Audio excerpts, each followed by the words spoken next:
Hello everyone and welcome to the fourth episode of YouthCast. I am Latika Verma, And I'm Arinjay Nandi. students of class 11 from the Newtown School. YouthCast is our school's own podcast where students come together to explore ideas, experiences, and share issues that matter to today's youth. When someone has been an IAS officer, a partner at PwC, and now leads a major industrial group, people often believe that the journey is perfectly planned, but real careers rarely are.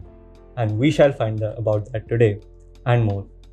We are honored to welcome the MD and CEO of Gainwell, a board member at TIL Limited, a former IAS officer, and a former partner at PwC, Mr. Anurag Srivastava. Thanks a lot, Latika. Thanks a lot, Arinjay, and absolutely honored to be here. And thank you for this generous introduction. So, sir, to begin with, could you briefly tell us about your journey from being a student to where you are today?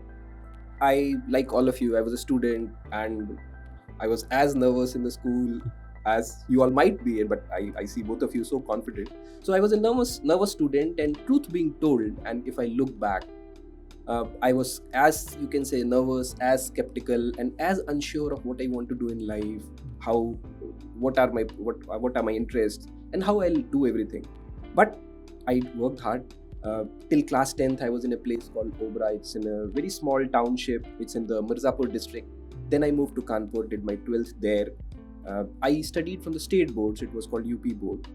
And after that, I wanted to do engineering. God was kind, got into IIT.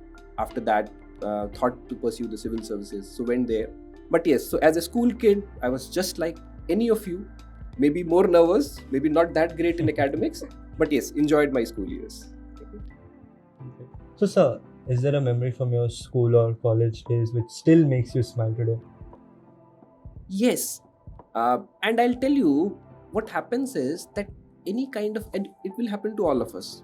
For example, let's say you get best marks in your class, and you're just gently praised, even when your teacher says, and when somebody else says that yes, you have potential. Those are the memories which stay with us. And I remember that for a long time and for quite some time, I believed that I was just an average student or maybe below average student. But in one of the competitions, I actually topped. There was an assembly, let's say 500 students standing, and then I was called on stage. My heart was beating very fast. I took the prize. But that was the day when I felt that if I work hard, maybe I can also do well. And that memory stays with me. It's great. Okay, sir. So, were you a backbencher, a frontbencher, or somewhere in between? Again, I'll give you a trick. Never sit on the first bench. Never be a backbencher either. So I had this ability to disappear in crowds. So I will sit somewhere in the middle, and I would want to be away from the eyes of my teachers or eyes from anybody who would want to pick me up.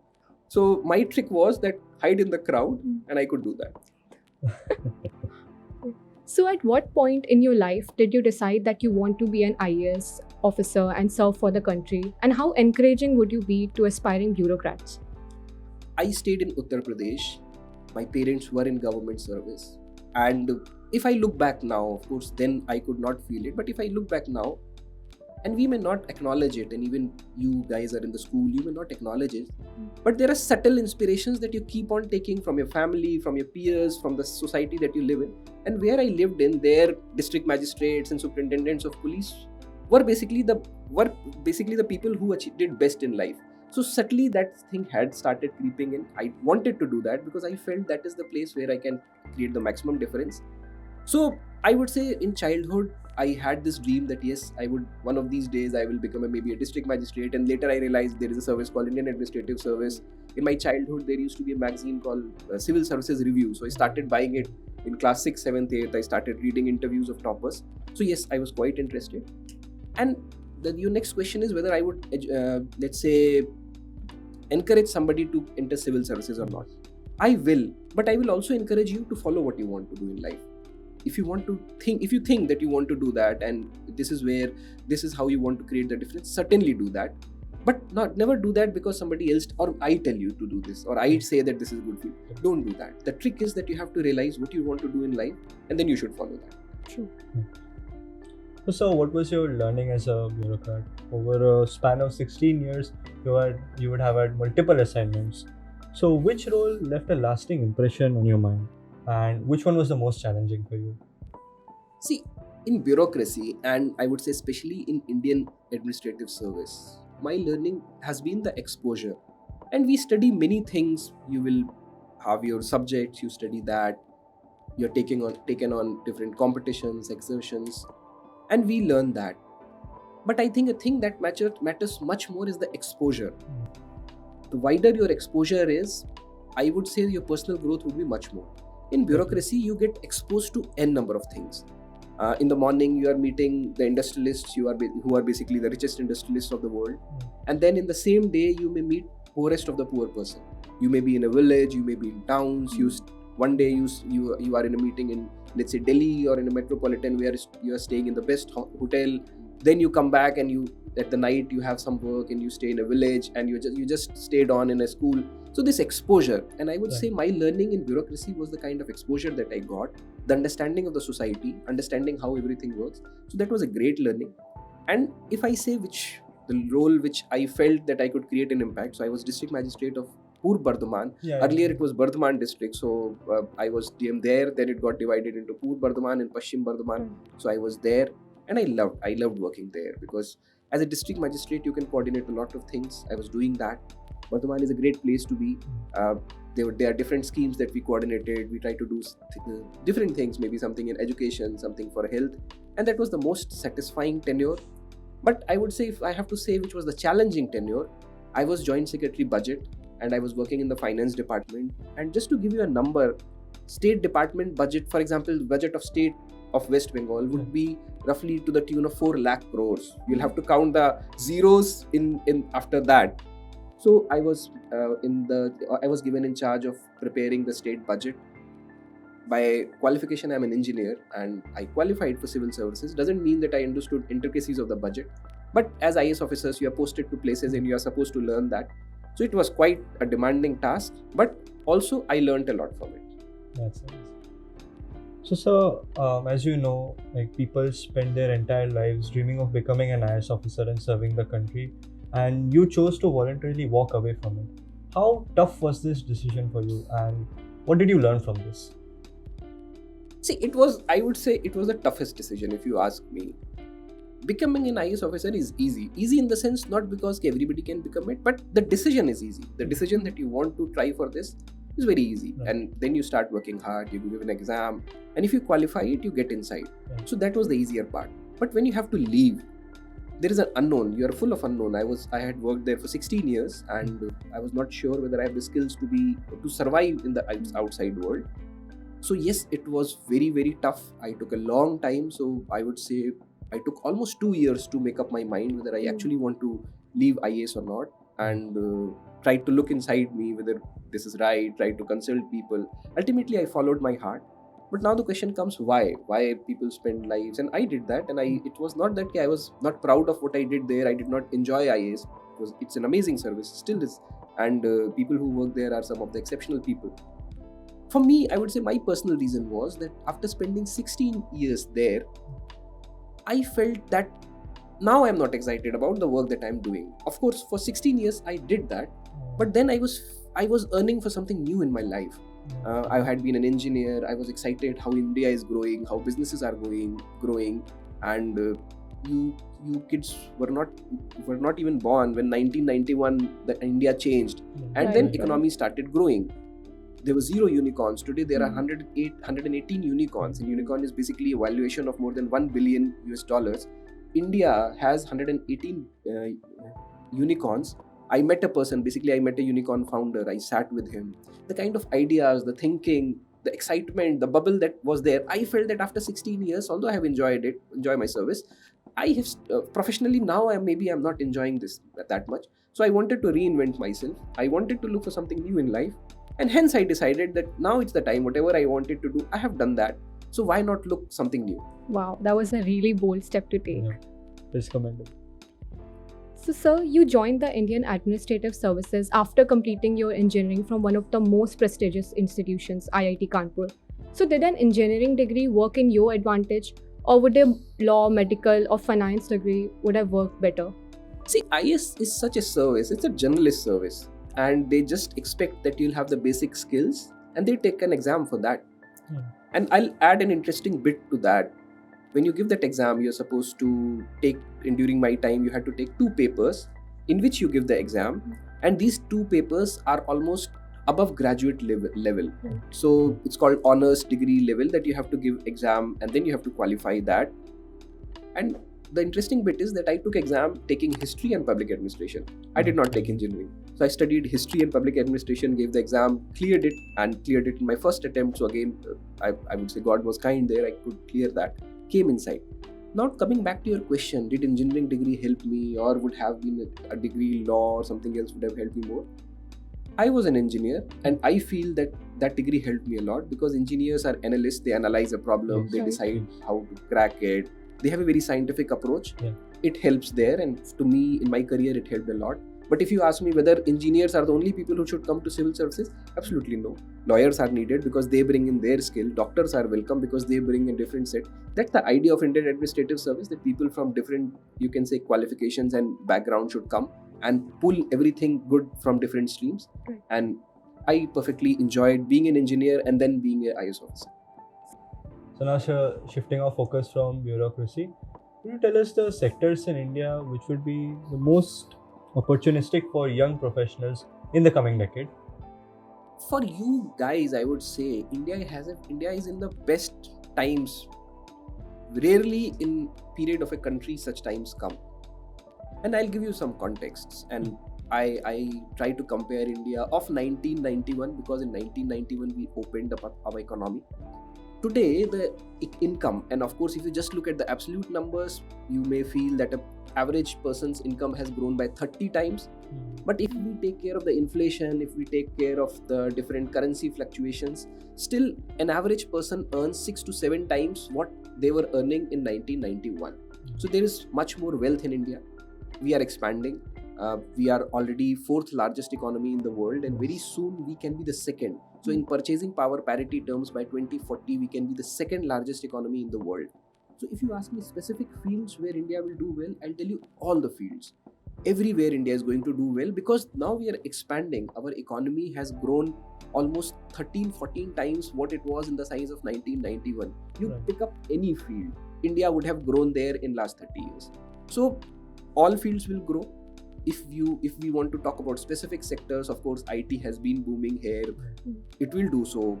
AI is coming as a new venture, so of course AI will do well.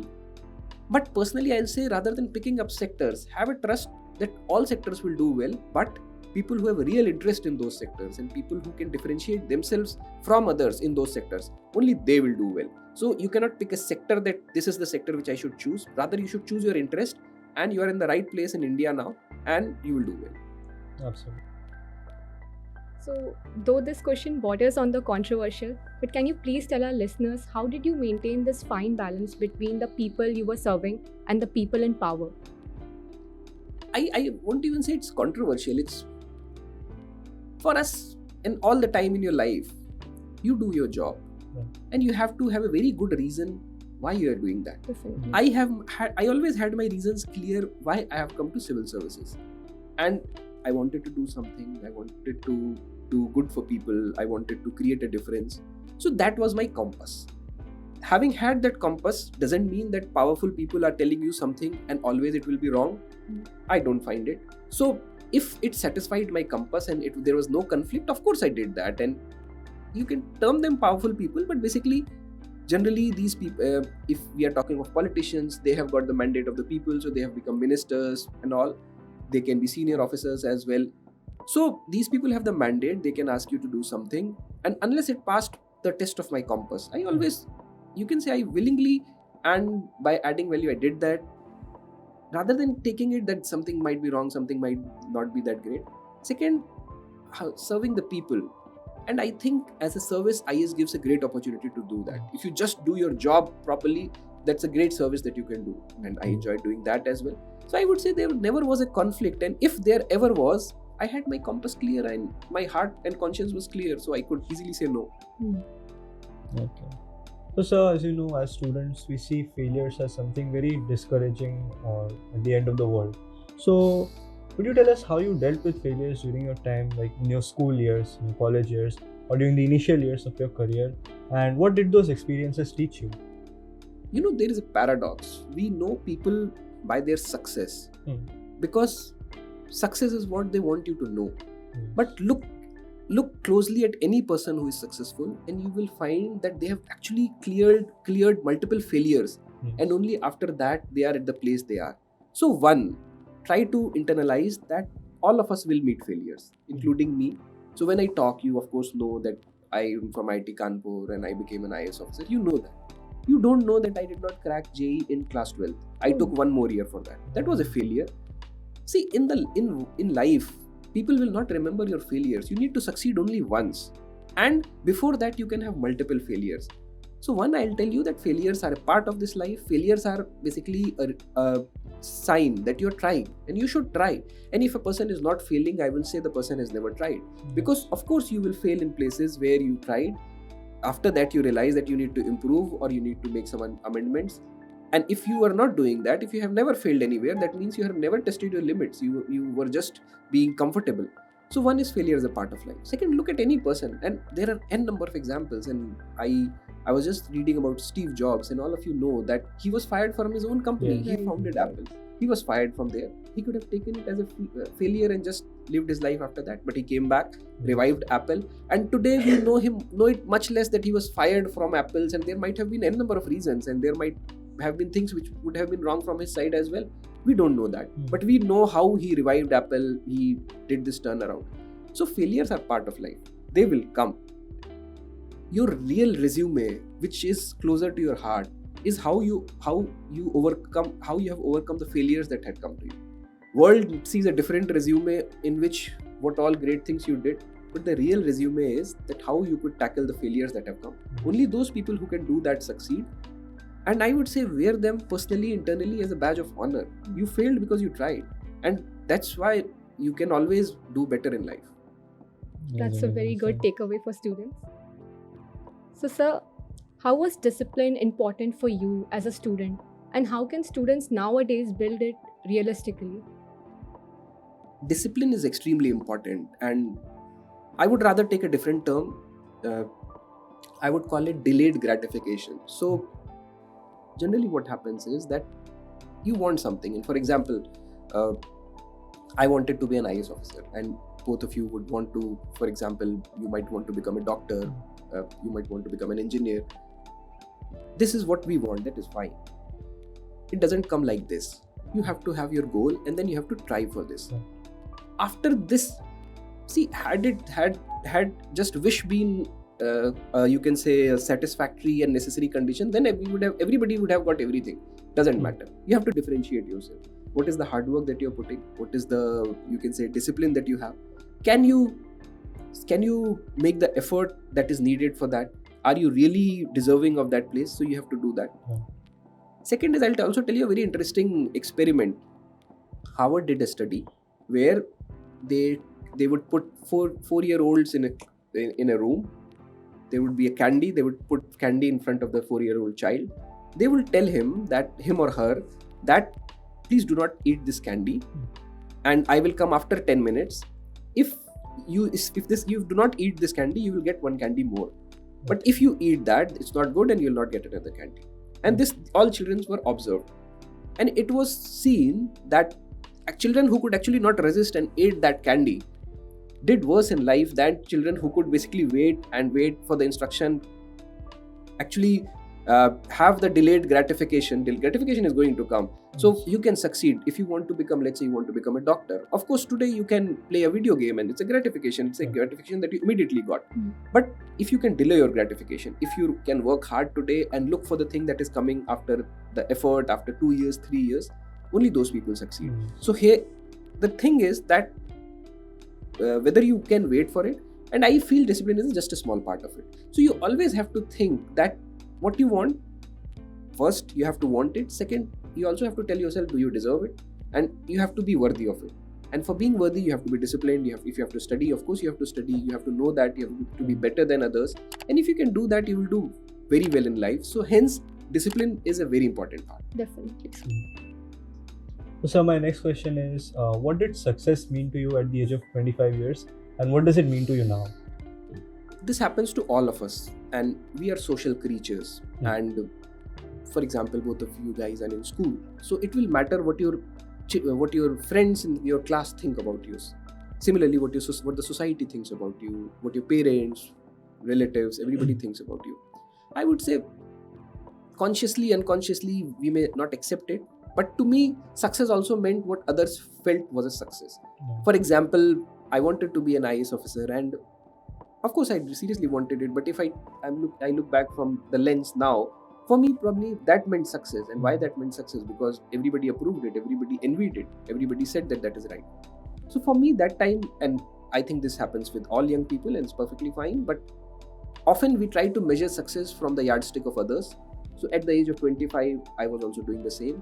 Today, I have my own definitions in life. I tried to understand what is my purpose in life, and you guys are quite young to realize your purpose. But purposeful living is something we have to know. It is said that if you have a why, you'll find it, you can do it anyhow. So if you have a why you want to do something, and if you have your purpose, then you can do anything. And today, for me, success is, can I do what I want to do?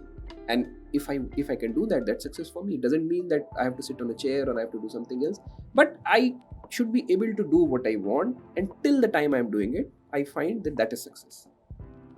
So, if you had an opportunity to start your career all over again, what would you do differently? I will not do anything different. And why I don't have any regrets? Because always I did what I wanted to do. And I have said multiple times that maybe parents wanted it and maybe society. But the truth is that when I was completely convinced that I want to do it, only then I did it. So I went to IIT because I wanted to go there. I chose history and PubAd for this exam because I wanted to do that. I worked very hard to enter civil services because I wanted to do that. I left it because that was my decision. So absolutely no regrets. If you always do what you want to do in life, there will be no regrets. And for me as well, I feel that if I have to do it all over again, I'll do it exactly same. That's so. And so finally, I would like to ask that after experiencing so many different lines of work and achieving such great heights in all of them, what legacy would you like to leave behind?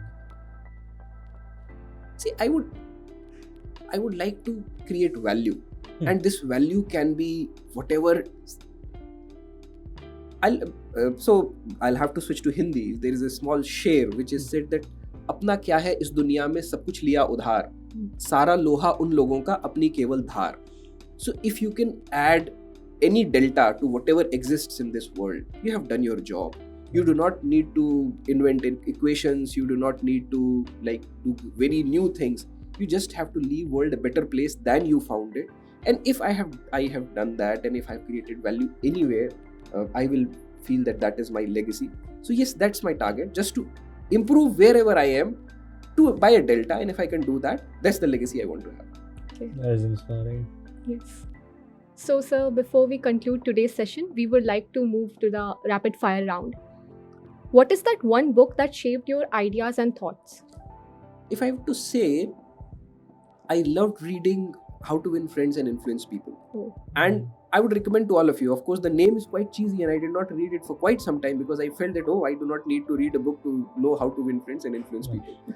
But when I read it, and it's basically about our behavior and how we interact with people, I felt that I need to do so many things and I can do it much better. So it shaped me. It helped me to have better interactions. It helped me to have warmer interactions. Also, we are social animals. We need to know how to live in society. So this book immensely helped me, and I would recommend all of you that you should read it. Okay. One subject or skill students often underestimate.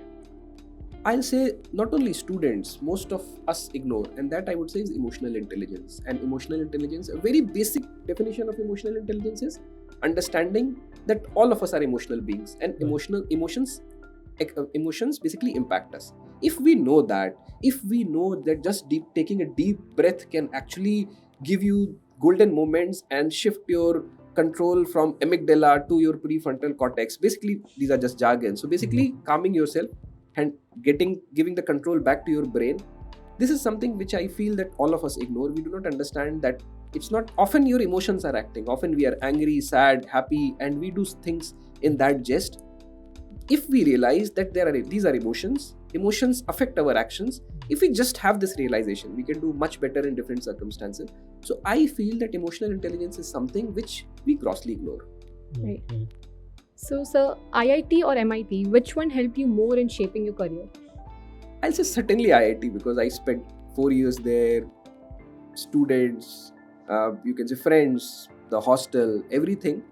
And in Sanskrit, there is a saying, Bahuratna Vasundhara. Basically, that means there are so many pearls on this earth. Right. When I entered IIT, I realized that, and you are topper and you do so number of things, and you enter there with arrogance and idea of brilliance. Once you are there, you realize that you are nothing. There are so many people who are much more hardworking, much more intelligent, so much talent.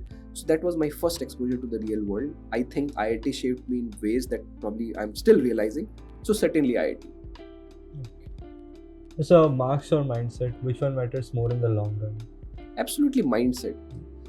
See, marks is a byproduct. If you have a mindset, you can always get marks and you can get much more. And everything is in our brain. Everything is what you want to do in life and the boundaries that we set for ourselves. So if you have the right mindset and if you have the belief that I have to do it, I can do it, you can always get, and marks is just one of them. So could you enumerate one thing that students worry about right now, but it won't matter 5 years later? What your classmates or peers think about you. We should do what you want. You should do what you want. You should study what you want. You should perfectly work hard where you want. Don't be bothered about what others think, whether somebody is making fun of you, whether somebody is, let's say, acknowledging or appreciating anything that you're doing. You should be very clear in your mind. If you want to do it, do not worry what your classmates say, what your peers say, what the world says. You should have your why. Yes. You should have your why. And if you have this, in 5 years' time, certainly it will not matter what others think. And finally, sir, what message would you like to give to the students?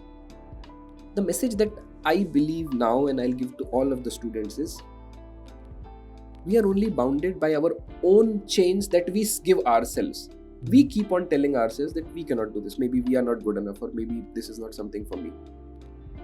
We should not impose any chains on ourselves. And if we can release ourselves from that, and to students especially, I would say, there is nothing that you cannot achieve. But the thing is that you have to want it, and you have to really want it, and you have to understand. It should not be what your parents have said. It should not be what your peers have said. It is not that you want to become a cricketer because Sachin Tendulkar has got such a good fame. No. Similarly for anything. So if you want something, you can get it. You have to release yourself from the chains. And all of us, whatever marks you are getting, whatever physique you have, we have immense potential in ourselves. And if we start trying, we can transform. There is again very interesting anecdote, and I'll tell you. And both of you have read comics, hero comics, Yes. where the heroes come. Yes. And you'll realize that this is a common pattern against all the books. So generally, the boy or the girl is a very common boy or girl. They are doing their normal stuff. Suddenly, they feel that they have some power, but often they also feel that is a fluke. Often they are not sure whether they really have the power or it is just coming or going. But then a guru comes or somebody comes who tells that the person is gifted. You are actually gifted. You'll have to hone your skills. And if you hone it, you'll become a superman or superwoman. And then the person turns into a superhero. All of you are superheroes. You just have to hone that. You have to believe in yourself. And if you can free your mind and try for that, you can do it. Thank you so much for joining us today, sir, and sharing your insights and experiences. We truly appreciate you coming here and sharing your ideas with us. Thanks a lot. Absolutely an honor to be here. Also, on a personal count, a thing for me to boast. My son studied in this school, so I can boast it to them that I was on this postcard. But jokes apart, extremely grateful, extremely thankful, and love talking to both of you. Thank you, sir. If you enjoyed this episode, make sure to like, Share, and subscribe. Thank you for watching.